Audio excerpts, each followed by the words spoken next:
겠습니다. 앞뒤적으로 인사 나누도록 하겠습니다. 사랑하고 축복합니다. 반갑습니다. 환영합니다. 바나바와 바울이 이 안디옥 교회의 파송으로 제1차 전도 여행을 시작하게 되었습니다. 오늘 본문 말씀에 보면 바울 일행이 비시디아 안디옥에 도착한 이후에 첫 번째 안식일을 맞이하게 되죠. 그리고 회당에 가서 예배를 드리게 됩니다. 이 회당 예배를 드릴 때 율법과 선지자의 글을 읽은 이후에 회당장들이 이 바울의 일행을 보고서 사람을 보내어 혹시 백성들에게 권할 말이 있습니까? 라고 묻고 이 설교를 요청했습니다. 그래서 바울이 일어나서 설교를 시작하게 되죠. 오늘 바울이 이 비시디아 안디옥에서 있는 회당에서 한 이 설교는 사도행전에 기록된 사도 바울의 첫 번째 설교입니다. 사실은 이 갑자기 설교를 부탁받아서 첫 번째 설교를 하게 된 것입니다. 이때 사도 바울의 마음이 어땠을까요? 제가 말씀을 준비하면서요, 제가 신구한교회에서 첫 번째 설교했던 게 언젠가 좀 생각해 봤거든요. 혹시 아시는 분들이 있으실지 모르겠어요. 제가 신구한교회 와서 첫 번째 설교했던 게 언제인가 하면요, 2002년 5월입니다. 2002년 5월. 2002년 5월에 제가 신광교회 전임 전도사로 부임을 했죠. 그래서 그때 오후 예배 때 신광교회에서 첫 설교를 하게 됐습니다. 이 첫 설교를 하기 위해서 한 주간 동안 열심히 준비를 했거든요. 근데 막상 이제 설교하기 전날 딱 토요일이 됐는데요, 밤에 자려고 그러는데 잠이 안 오는 거예요.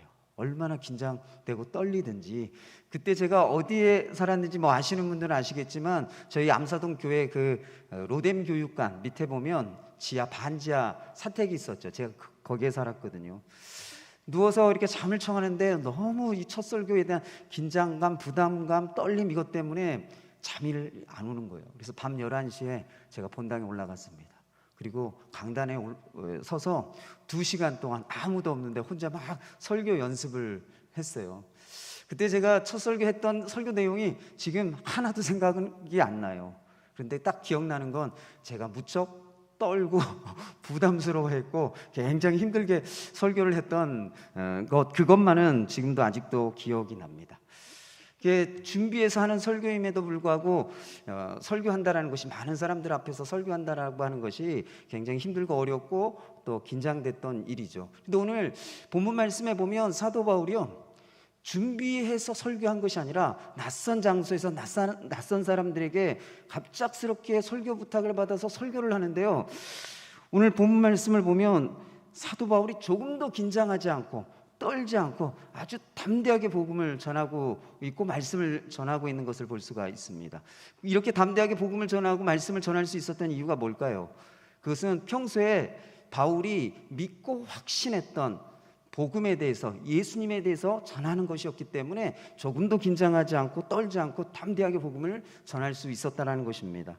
그래서 오늘 바울이 믿음과 확신을 가지고 전했던 첫 번째 설교를 살펴보면서 오늘 우리에게 주시는 하나님의 말씀을 함께 듣고자 합니다. 이 사도 바울의 전도 전략을 보면 어느 도시에 가든지 그곳에 유대인들의 회당이 있는지를 찾습니다. 그리고 유대인들의 있는 회당에 가서 복음을 전했던 것을 볼 수가 있습니다.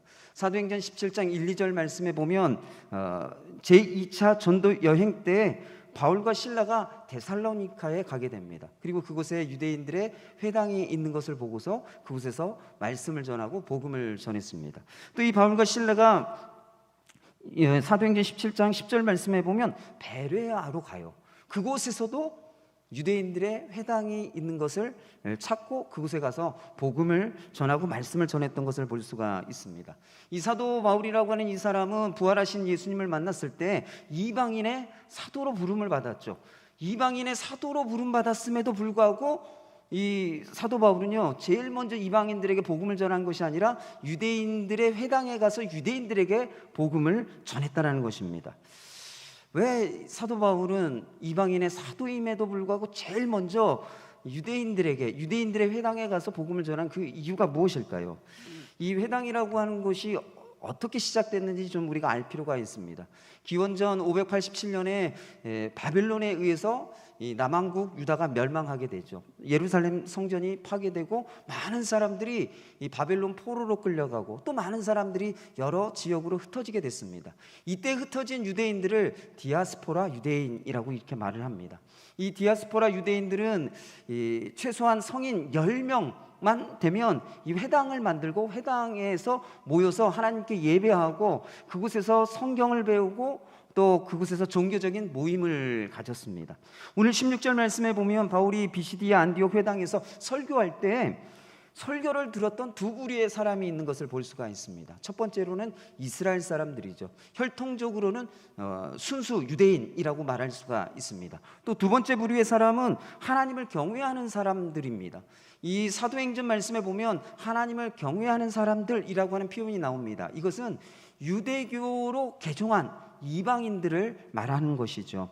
그래서 이 회당에 있었던 사람들은 어떤 사람들인가 하면 순수 혈통의 유대인들과 유대교로 개종한 경건한 이방인들이 모여서 하나님께 예배를 드리고 그곳에서 성경 말씀을 배우고 그리고 그 배운 말씀대로 살고자 노력했던 사람들이 바로 이 유대인들과 회당에 있던 유대인들과 또 경건한 이방인들이었다라는 것입니다. 오늘 본문 말씀에 보면 사도 바울이 비시디아 안디옥에 있는 회당을 찾아가서 그러한 유대인들에게 그리고 경건한 이방인들에게 먼저 복음을 전했습니다. 23절 말씀에 보면 바울은 구약 성경에 약속한 메시아 구주가 바로 예수님이다 라고 하는 이 복음의 핵심을 전했던 것을 볼 수가 있죠. 이방인의 사도였음에도 불구하고 사도 바울은 회당에 가서 유대인들과 경건한 이방인들에게 먼저 복음을 전한 이유가 있었다는 것입니다. 그것은 복음과 예수님을 알지 못하고 하나님께 예배드리고 성경을 배우고 신앙생활하는 그 모든 것은 종교적인 행위에 불과한 것이었기 때문에 그렇습니다. 다시 말하면 복음과 예수님을 알지 못하고 하나님께 예배드리고 성경을 배우고 신앙생활한다라고 하는 것은 하나님 보시기에 아무런 의미가 없는 것이기 때문에 사도 바울은 유대인들과 경건한 이방인들에게 제일 먼저 가서 그들에게 복음을 전하고 예수님을 전했다라는 것입니다. 그래서 오늘 설교의 첫 번째 주제는 하나님을 예배하고 신앙생활하는 목표가 예수님과 복음을 알고 경험하는 것이 되어야 한다라고 하는 것입니다. 사랑하는 성도 여러분, 사도 바울이 오늘날 복음을 전한다고 한다면 어디에 가서 누구에게 제일 먼저 복음을 전할까요? 한번 상상을 한번 해보십시오. 제가 앞에서 사도 바울이 복음을 어떻게 전했는지를 한번 생각해 보시면서 오늘날 사도 바울이 살아서 복음을 전한다고 하면 어디에 가서 누구에게 제일 먼저 복음을 전할까요? 여러분 좀 생각이 되어지십니까? 길거리에 지나가는 사람들이 아닙니다. 사도 바울의 이 복음 전한 이 전략, 선교 전략을 보면요, 길거리에 지나가는 믿지 않는 사람들에게 가서 사도 바울은 복음을 전한 것이 아니라 오늘날 교회에서 주일에 예배드리는 성도들에게 제일 먼저 복음을 전했다라는 것이에요. 과거 그 사도 바울이 전했던 선교 전략을 보면 오늘날 사도 바울이 살아서 복음을 전한다고 한다면 길거리에 지나가는 믿지 않는 사람들에게 제일 먼저 가서 복음을 전하는 것이 아니라 교회에 주일 예배를 드리고 있는 성도들, 여러분과 저에게 제일 먼저 사도 바울이 복음을 전했을 것이라는 것입니다. 왜 그렇습니까? 우리가 예수님을 믿고 하나님을 믿고 하나님께 예배 드린다고 하지만 복음에 관심이 없고 예수님에 대해서 관심이 없고 복음과 예수님에 대해서 알려고 하지 않기 때문에, 그런 사람들이 너무너무 많기 때문에 사도 바울이 복음을 전한다고 한다면 교회에서 제일 먼저 그런 사람들을 대상으로 복음을 전했을 것이라고 하는 것입니다. 사랑하는 성도 여러분, 여러분은 왜 교회에 와서 예배를 드리고 계십니까? 안정적인 어떤 삶을 위해서입니까? 여러분들의 마음의 평안을 위해서입니까? 아니면 여러분들이 소원하고 바라는 것을 얻기 위해서 여러분들이 예배를 드리고 계시는 것입니까? 또 어떤 분들은 우리 집안은 기독교이기 때문에 대대로 이렇게 내려온 기독교 집안이기 때문에 주일에 예배 드리는 것이 그냥 습관이 되어서 삶의 일부고 단 한 번도 주일 빠져본 적이 없기 때문에 그렇게 우리 집안 분위기가 그렇기 때문에 예배 드리러 오신 분은 그런 분들도 있죠. 여러분, 오늘날 가장 먼저 복음과 예수님을 전해야 할 대상은요, 길거리에 지나가는 예수님을 믿지 않는 그런 사람들이 복음의 대상이 아니라는 것입니다. 복음과 예수님에 대해 관심이 없이 예배를 드리고 신앙생활을 하고 있는 저와 여러분이 복음을 들어야 할, 예수님에 대해서 전해 들어야 할 첫 번째 대상이라는 것이에요. 이솝 우화 중에 까마귀의 깃털이라고 하는 이야기가 있습니다. 이 허영심이 가득했던 까마귀가 지나가다가요, 공작새의 깃털이 떨어진 걸 봤습니다. 공작새의 깃털이 굉장히 예쁘고 아름답지 않습니까? 그래서 이 까마귀가 이 공작새의 깃털을 주워서 자기 몸에 꽂았습니다. 그리고 공작새의 깃털로 자기 자신을 아주 예쁘게 멋지게 치장을 했어요. 그리고 자기 자신을 마치 공작새가 된 것처럼 생각을 했습니다. 그리고서 이제부터는 자신은 까마귀가 아니기 때문에 이 동료 까마귀들을 무시한 채 이 공작새들이 살고 있는 마을로 갔어요. 이 공작새가 보니까 까마귀인 것을 한눈에 알아볼 수가 있었습니다. 주섬주섬 이렇게 공작새의 깃털을 꽂았지만 그 새가 공작새가 아니라 까마귀인 것을 공작새가 한눈에 알아봤죠. 그래서 이 공작새들이 이 자신의 그 깃털을 까마귀에서 빼앗고 주둥이로 막 쪼아서 이 까마귀를 내쫓아 버렸습니다. 이 공작새라고 속이려다가 웃음거리가 된 이 까마귀가요, 다시 자기 친구들에게 찾아왔어요. 그때 이 동료 까마귀들이 이 까마귀를 보고서 그동안 오만하게 굴었던 것을 생각하면서 두들겨 패서 마을 밖으로 쫓아내버리고 말았습니다. 여러분이 공작새의 깃털로 자신을 멋지게 예쁘게 꾸몄던 이 까마귀, 사실 어쩌면 우리들의 모습인지도 모르겠습니다.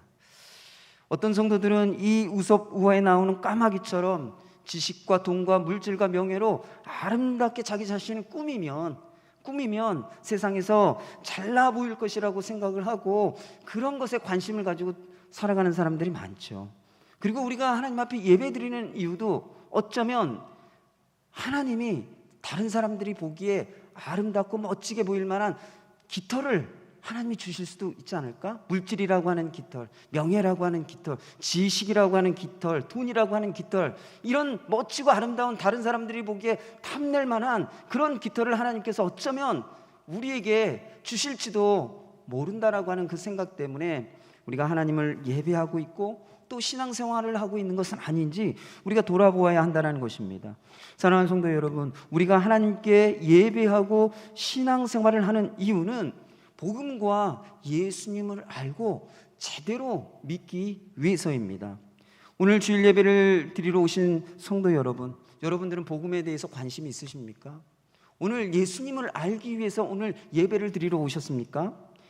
나를 멋지게 꾸밀 깃털에만 관심을 두는 것이 아니라 예배를 드리며 하나님께 예배를 드리며 여러분들이 정말 복음과 예수님께 관심을 가지시기를 바랍니다. 내가 어떻게 구원받는지 복음에 대해서 관심을 가지시기를 바랍니다. 예수님이 우리에게 무엇이라고 말씀하시는지 관심을 가지시기를 바랍니다. 예수님이 어떻게 사셨는지, 우리가 어떻게 살기를 원하는지 그것에 관심을 가지시는 우리 믿음의 성도님들 되시기를 축원합니다. 1952년 7월 4일에요 미국의 플로렌스 체드윅이라고 하는 여자 수영 선수가요 영국 해협을 수영으로 왕복하는 시도를 했습니다. 남자들도 하기 어려운 이런 이 해협을 횡단하는 왕복하는 그런 놀라운 힘든 시도를 시도했던 것이죠. 근데 이 수영 선수가 16시간 동안 열심히 수영을 하다가 목표 지점이 거의 다 왔는데 그만 이 시도를 포기하고 말았습니다. 이 시도를 포기하고서 이제 인터뷰를 했어요. 그 인터뷰 때 왜 거의 다 목표 지점까지 다 왔는데 왜 포기했는지 그 이유를 물었습니다. 그랬더니 이 수영 선수가 이렇게 대답을 했습니다. 그날 캘리포니아 해변에 이 해안에 안개가 너무 짙게 깔려가지고 자신이 도달해야 할, 자신이 가야 할 목표 지점이 분명하게 보이질 않았다고 합니다. 그 안개 때문에 자기가 가야 할 방향을 잃어버리게 된 거죠. 목표 지점이 어디 있는지 알 수가 없고 언제쯤 도착하게 될지 알 수 없게 된 거예요. 그때 자신감을 잃어버리고 내가 더 이상 할 수 없겠구나 라고 생각하고 포기했다라는 거예요. 그런데 포기한 그 지점이 어디예요? 목표 지점에 거의 다 왔는데 포기하게 됐다라는 겁니다. 그래서 이 수영 선수가요, 2달 후에 다시 이 영국 해협을 수영으로 왕복하는 것을 다시 시도했습니다. 이번엔 어떻게 됐을까요? 이번에는요, 남자가 세운 최고 기록보다 2시간이나 더 빨리 도착을 했어요. 왕복을 했어요. 그때 당시에 두 번째 시도했을 때 이때의 상황도요, 동일하게 첫 번째 시도했을 때와 동일하게 안개가 자욱하게 끼어 있었습니다. 앞이 보이지 않았던 것이죠. 그럼에도 불구하고 첫 번째 시도보다 더 빨리 2시간이나 그 기록을 단축하며 빨리 도착할 수 있었다는 거예요. 여러분, 그 이유가 뭘까요? 그 이유가 뭔지 아세요? 목표 지점을 알고 목표가 있는 것과 없는 것의 차이라는 것입니다. 사랑하는 성도 여러분, 우리가 살아가면서 어떤 목표를 갖고 살아가잖아요. 그러면 그런 모습과 목표 없이 그냥 살아가는 삶의 모습에는 분명한 차이가 있다는 것이에요. 사랑하는 성도 여러분, 우리가 주일에 하나님께 예배드리고 평일에 신앙생활을 하는 분명한 목표가 있지 아니하면 우리의 신앙생활이 안개 속에 헤매는 것처럼 헤매다가 우리의 신앙생활을 중도에 포기해버리고 만다라는 것입니다. 사랑하는 성도 여러분, 우리가 코로나의 이 확산 가운데서 참 어려운 시간을 2년 3년 동안 우리가 보내오지 않았습니까? 저는 대충 그래도 예상은 했는데 성도님들이 코로나 때문에 나오지 못하다가 다시 분위기가 회복되고 나올 수 있는 상황이 되면 그래도 많은 분들이 나오시겠지라고 생각했는데, 여러분, 우리의 상황을 보면 어떻습니까? 아, 그분 나와야 되는데 왜 안 나오지? 이런 분들이 종종 있죠. 그런 이름 생각나는 분, 그런 분들의 얼굴 생각나는 그런 분들의 얼굴이 있을 거예요. 힘들고 어려운 이 시간에 분명한 신앙의 목표, 분명한 이 하나님께 예배드리는 분명한 목표를 잃어버리니까 우리가 코로나와 같은 안개와 속에서 헤매는 것과 같은 이런 시간을 보낼 때 믿음을 잃어버리고 또 교회를 떠나고 그런 모습들을 우리가 볼 수가 있는 것이죠. 사랑하는 성도 여러분, 우리가 하나님께 예배드리고 신앙생활하는 이유, 그것은요, 복음과 예수님을 알기 위해서입니다. 우리가 복음과 예수님을 경험하기 위해서이고 복음과 예수님을 위해 살기 위해서 오늘도 우리가 하나님께 예배를 드리는 것이고 오늘도 우리가 신앙생활을 하는 것입니다.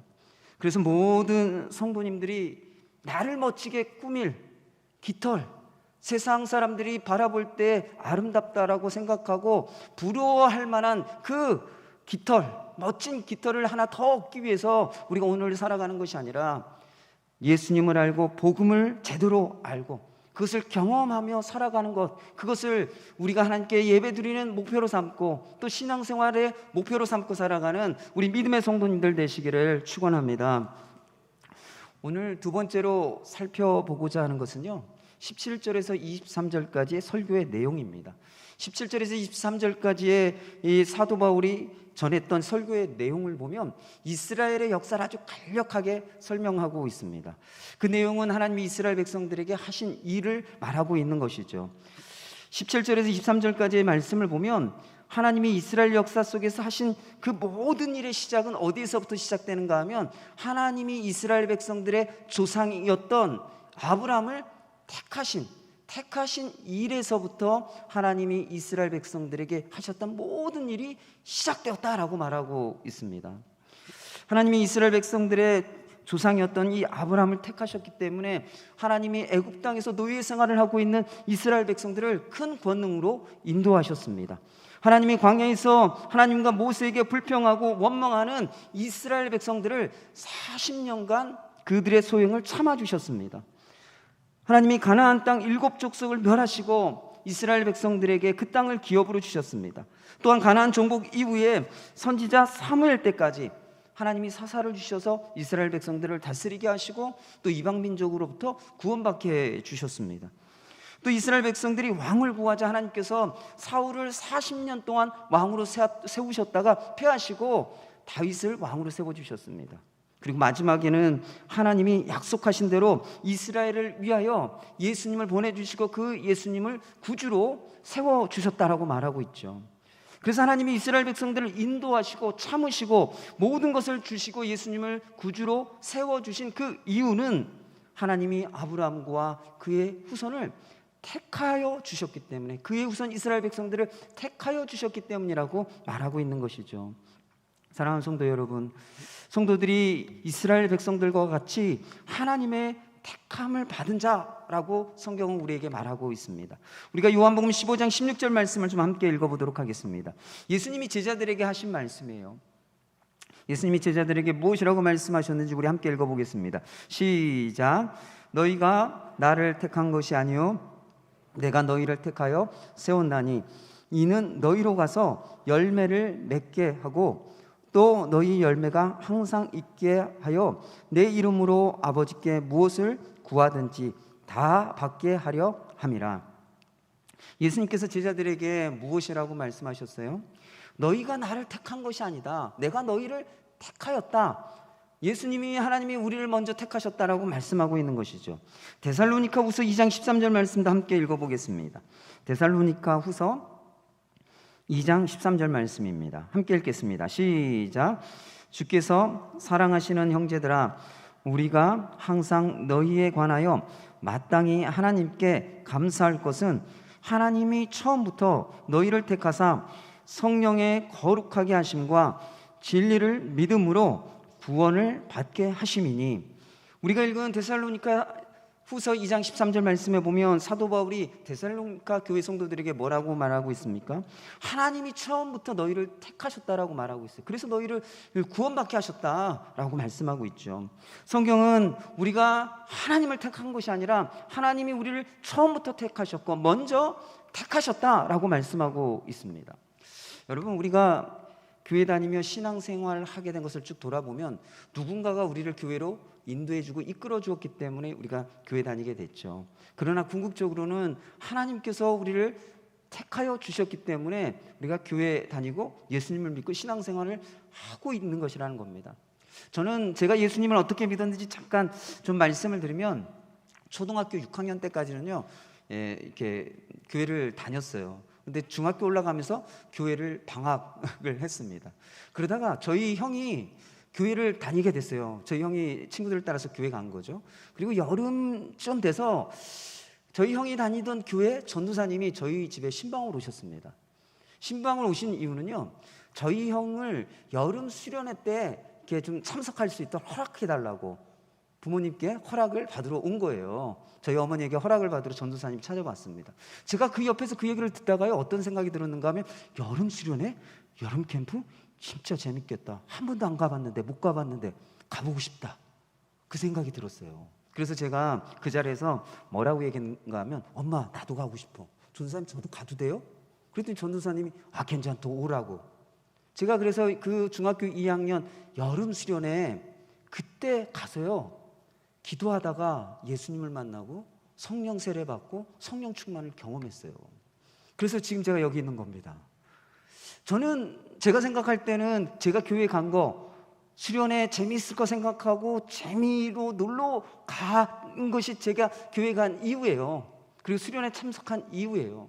그런데 그 어떤 이유이든지 간에 하나님께서 저를 택하여 주셨지 않았다고 한다면 제가 예수님을 믿지 못했을 거라는 겁니다. 어떤 분들은 큰 사고를 당해서 하나님께 도움을 받고 하나님께서 해결해 주시기를 바라는 마음에 교회에 오신 분도 있고 믿음을 가지신 분들도 있죠. 어떤 분들은 사업을 쫄딱 망해가지고 정말 힘든 시간들을 경험하면서 그 시간들을 견디기 위해서, 그 시간들에 하나님의 도움을 좀 경험하기 위해서 교회에 나오신 분들도 있습니다. 어떤 분들은 심각한 큰 질병, 죽을 질병을 걸려서 그 가운데서 하나님께서 고쳐주시는 그 놀라운 은혜를 경험하기 위해서 교회에 나오신 분들도 있죠. 어떤 분들은 아주 절박한 상황 속에서 지푸라기라도 잡는 그 심정으로 교회에 나와서 예수님을 믿게 된 분들도 있습니다. 우리가 어떤 이유로 교회에 나와서 예수님을 믿게 되었든지 간에 하나님이 우리를 택하셨기 때문에 우리가 예수님을 믿게 되었고 지금 신앙생활을 하고 있다는 것입니다. 그래서 하나님이 나를 택하셨다라고 하는 이 믿음이 없으면요, 성도들이 신앙생활을 마음대로 합니다. 예수님을 믿어도 마음대로 믿게 되는 것이죠. 그런 모습을 이스라엘 백성들이 보여주고 있어요.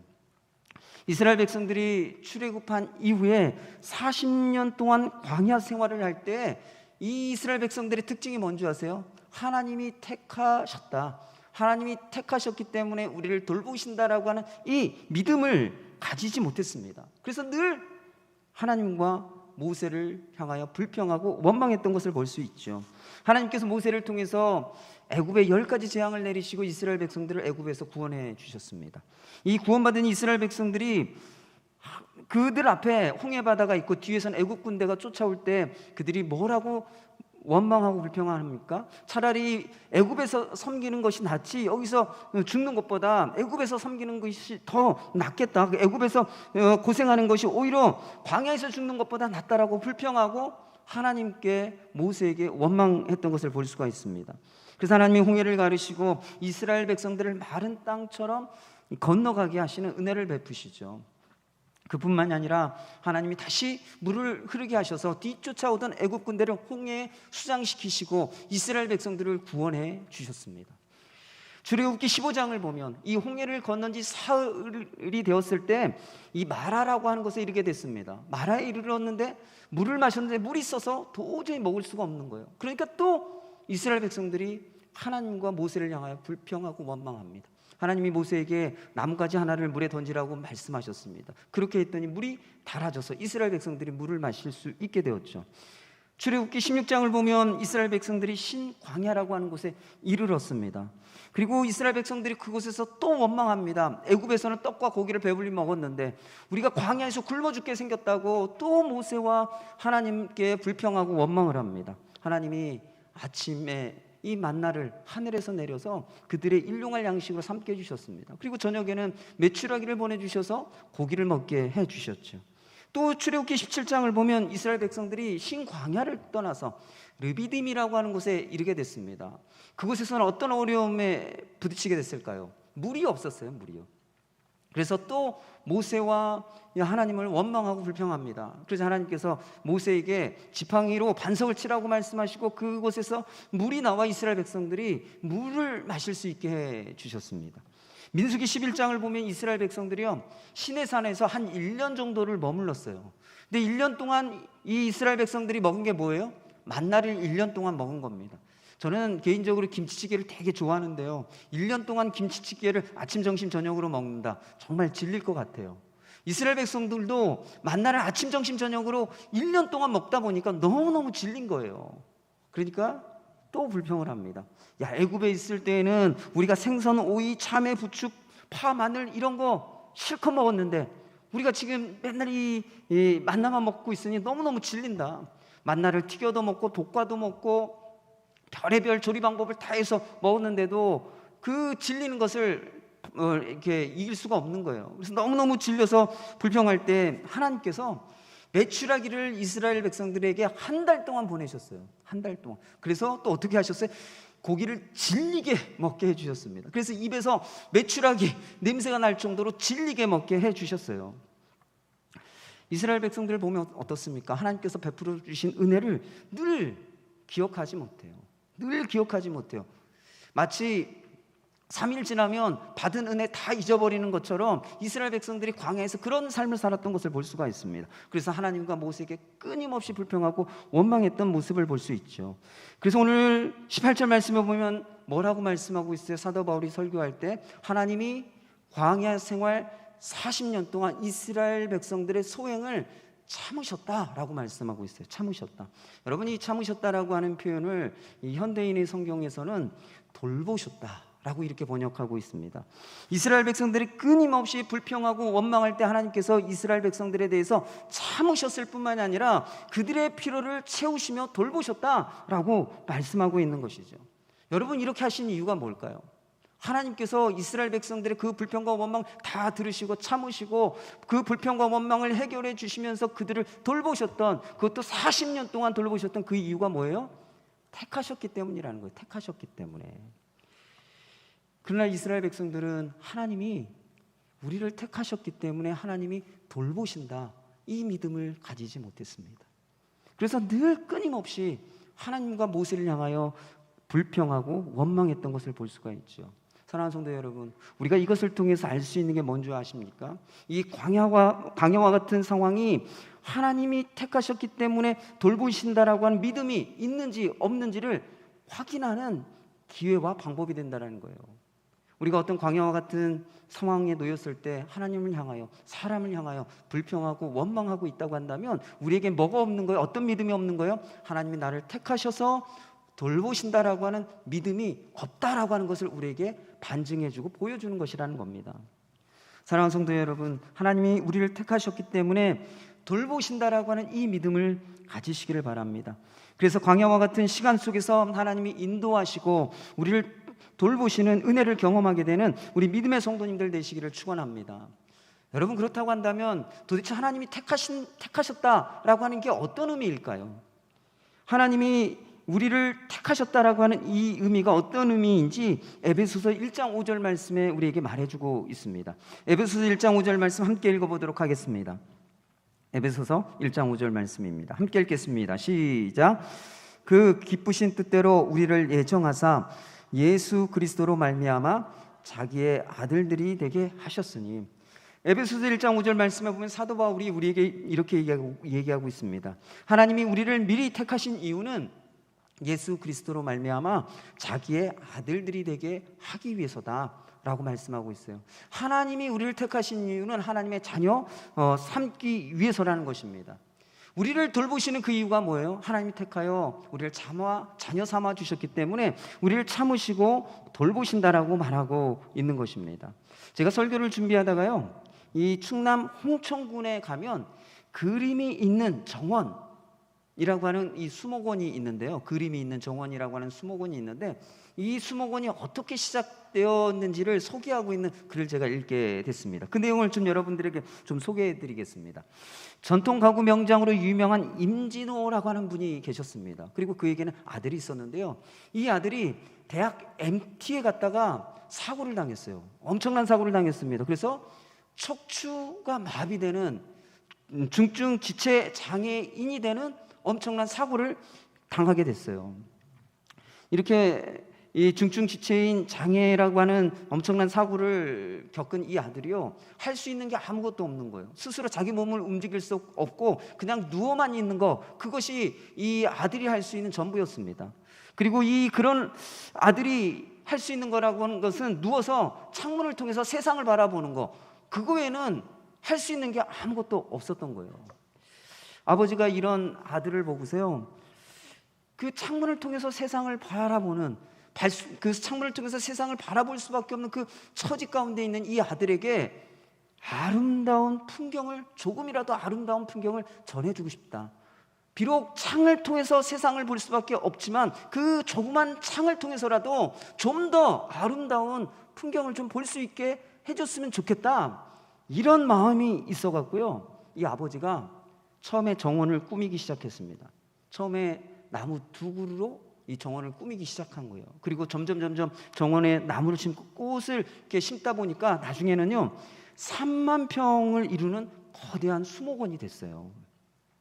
이 아버지의 끝을 모르는 이 사랑의 돌봄 때문에 자기 인생을 포기했던 이 아들이 새로운 결심을 하고 내가 힘을 내서 살아야겠다라고 생각을 해요. 그래서 새로운 일을 시작했는데 그것이 무엇인가 하면요, 입에다가 붓을 물고 그림을 그리는 것을 시작했습니다. 근데 어떤 그림을 그렸을까요?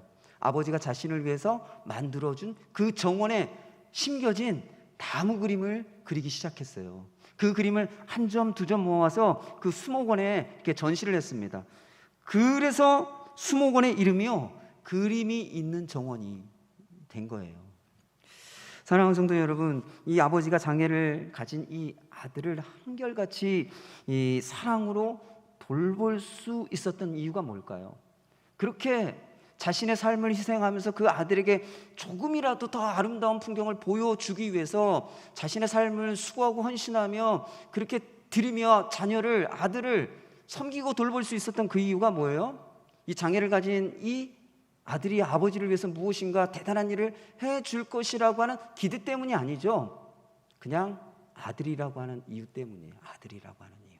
그 아들이 어떤 아들인지 그건 별로 중요하지 않아요. 그냥 너는 내 아들이야 라고 하는 그 이유 하나만으로 이 아들을 향하여 한결같은 사랑으로 돌보는 헌신과 수고를 이 아버지가 했다는 것입니다. 사랑하는 성도 여러분, 우리도 마찬가지이죠. 하나님이 연약하고 부족한 우리를 돌보시는 이유, 그것은 하나님이 우리를 택하여 자녀 삼아 주셨기 때문이라는 것입니다. 베드로후서 1장 10절 말씀, 우리가 좀 마지막으로 이 말씀을 읽고 말씀을 정리하고 함께 기도하기 원합니다. 이 말씀 함께 읽어보도록 하겠습니다. 함께 읽겠습니다. 시작. 그러므로 형제들아 더욱 힘써 너희 부르심과 택하심을 굳게 하라. 너희가 이것을 행한즉 언제든지 실족하지 아니하리라. 지금 베드로 사도가 성도들을 향하여 권면하고 있는데 그 권면의 내용이 뭐예요? 더욱 힘써라. 더욱 힘써야 되는데 뭘요? 너희의 부르심과 택하심을 굳건하게 하는 거. 하나님이 너희를 택하여 자녀 삼아 주셨기 때문에 돌보신다라고 하는 그 믿음을 굳건하게 하라는 거예요. 굳건하게. 그럴 때 넘어지지 않을 거야. 실족하지 않을 거야 라고 말하고 있는 것이죠. 사랑하는 성도 여러분, 우리가 신앙생활하며 실족하는 경우가 많이 있죠. 어려운 일을 경험하고 고난을 경험하고 예상치 못했던 일들을 부딪힐 때마다, 내가 감당할 수 없는 일들을 경험할 때마다 우리가 넘어지고 실족해요. 근데 그런 상황 가운데 실족하지 않고 넘어지지 않는 방법이 뭐라고요? 하나님이 너를 택하여 자녀 삼아 주셨어. 그래서 너를 돌보셔. 이 믿음을 가질 때 우리가 실족하지 않게 될 것이다 라고 사도 베드로가 우리에게 권면하고 있는 것입니다. 사랑하는 성도 여러분, 우리가 신앙생활을 하면서 넘어지는 이유가 무엇입니까? 그것은 상황과 환경이 너무 힘들고 감당치 못할 것 같고 우리가 견디지 못하기 때문에 넘어지는 게 아니라는 거예요. 실족하는 게 아니라는 거예요. 뭐가 없어서요? 하나님이 나를 택하여 자녀 삼아 주셨기 때문에 돌보신다라고 하는 이 믿음이 없기 때문에 우리가 넘어지고 실족한다라는 거예요. 상황이 힘들어서가 아니에요. 상황이 우리가 감당할 수 없는 그런 상황이기 때문이 아니라는 거예요. 우리에게 사도 베드로는 너희에게 믿음이 없기 때문이라고 말하고 있어요. 사랑하는 성도 여러분, 우리가 이러한 믿음을 굳건하게 하지 못했기 때문에 이 이스라엘 백성들은 계속 하나님과 모세를 향하여 원망하고 불평했던 것이에요. 사랑하는 성도 여러분, 하나님이 나를 택하여 자녀 삼아 주셨기 때문에 돌보신다라고 하는 이 믿음을 굳건하게 하시기를 바랍니다. 그래서 여러분들의 삶 가운데 있는 그 광야 가운데서도 실족하지 않고 믿음의 삶을 살아가는 우리 믿음의 성도님들 되시기를 축원합니다. 오늘 두 가지 말씀을 여러분들과 함께 나눴습니다. 첫 번째로 우리가 하나님을 예배하고 신앙생활하는 그 목표가 무엇이라고요? 복음과 예수님을 알고 경험하고 제대로 믿기 위해서라는 겁니다. 이 목표가 우리가 분명하지 않으면 우리의 신앙이 안개 속에서 헤매는 것처럼 헤매다가 우리 신앙생활을 포기해버리게 된다는 것이에요. 두 번째로는 하나님이 우리를 택하여 자녀 삼아 주셨기 때문에 우리를 돌보신다라고 하는 믿음을 가져야 된다는 거예요. 상황과 환경이 어렵기 때문에 실족하고 넘어지는 게 아니에요. 믿음이 없기 때문에, 이 믿음이 없기 때문에 실족하고 넘어지는 거예요. 그래서 오늘 우리가 이 말씀을 가지고 함께 기도하기를 원합니다. 여러분들이 이 복음과 예수님께 더 많이 관심을 좀 두시기 바랍니다. 내가 하나님께 얻고자 하는 것에 관심을 두는 것이 아니라 내가 복음을 알기 원합니다. 예수님을 알기 원합니다. 내가 어떻게 구원받는지 알기를 원합니다. 그 구원이 우리의 삶 가운데 어떤 은혜가 되는지 알고 경험하고 그 은혜 때문에 살아가기를 간절히 소망합니다. 우리가 그런 기도를 하나님 앞에 나아갔으면 좋겠습니다. 또 여러분들에게 광야와 같은 상황이 있다고 한다면 그 광야와 같은 상황, 그 상황 가운데서 나를 돌보신다라고 하는 이 믿음을 굳건하게 가질 수 있게 해달라고 이 시간 기도하시기 바랍니다. 함께 기도하겠습니다. 아버지 하나님, 오늘 이 시간 또 사도 바울의 그 설교, 첫 번째 설교를 통하여 우리에게 또 권면하시는 주의 말씀을 듣습니다. 주님, 우리가 무엇보다도 이 복음과 예수님께 관심을 좀 두고 예배를 드리고 또 이 복음과 예수님을 알아가기 위해서 신앙생활하는 우리 성도들을 되게 도와주시길 간절히 소망합니다. 늘 우리가 바라고 원하는 것만 하나님께 구하고 그것만 주님께 찾고 또 우리가 세상에서 좀 더 잘나기 위해서 모친 것들을 구하는 그런 삶이 아니라 정말 복음이 무엇인지, 우리가 어떻게 예수님을 믿음으로 말미암아 구원받게 되는지, 또 예수님이 우리에게 무엇이라고 말씀하시는지, 또 예수님이 어떻게 사셨는지 우리가 그것을 알기를 원하고 또 예수님처럼 살기를 원하고 복음을 위해서 살아가는 것, 그것을 우리의 삶의 인생의 신앙생활의 목표로 두고 살아가는 우리 믿음의 성도들 되게 하여 주시길 간절히 구합니다. 이 올바른 목표를 통해서 우리가 승리의 삶, 믿음의 삶, 또 우리 삶의 그 달려갈 믿음의 모든 길을 달려가는 우리 성도들 되게 하여 주시길 간절히 소망합니다. 또한 주님 앞에 간절히 구하는 것은 하나님 우리를 택하여 자녀 삼아 주셨다라고 하는 이 믿음이 없기에 우리가 상황과 환경 가운데 실족하고 넘어집니다. 또 그런 상황과 환경을 허락하셨다고 생각하는 하나님과 사람들을 향하여 원망하고 불평하며 살아갑니다. 주님, 우리가 믿음이 없는 것을 깨닫게 해주시고 우리를 자녀 삼아 주시기 때문에 돌보신다고 하는 이 믿음으로 우리의 그 어려운 상황과 환경, 광야와 같은 시간들을 견디며 이기며 살아가는 우리 믿음의 성도들 되게 하여 주옵소서. 주님 감사합니다. 오늘 우리 믿음의 삶의 목표를 복음과 예수님께 두고 살아가는 우리 모든 성도들 되게 하여 주시고, 또 광야와 같은 시간을 보내고 있는 우리 성도들 있습니까? 나를 택하여 자녀 삼아 주셨기 때문에 돌보신다라고 하는 이 믿음으로 이겨내는 우리 믿음의 성도들 되게 하여 주옵소서. 감사드리고 이 모든 말씀 예수님의 이름으로 기도드렸습니다. 아멘.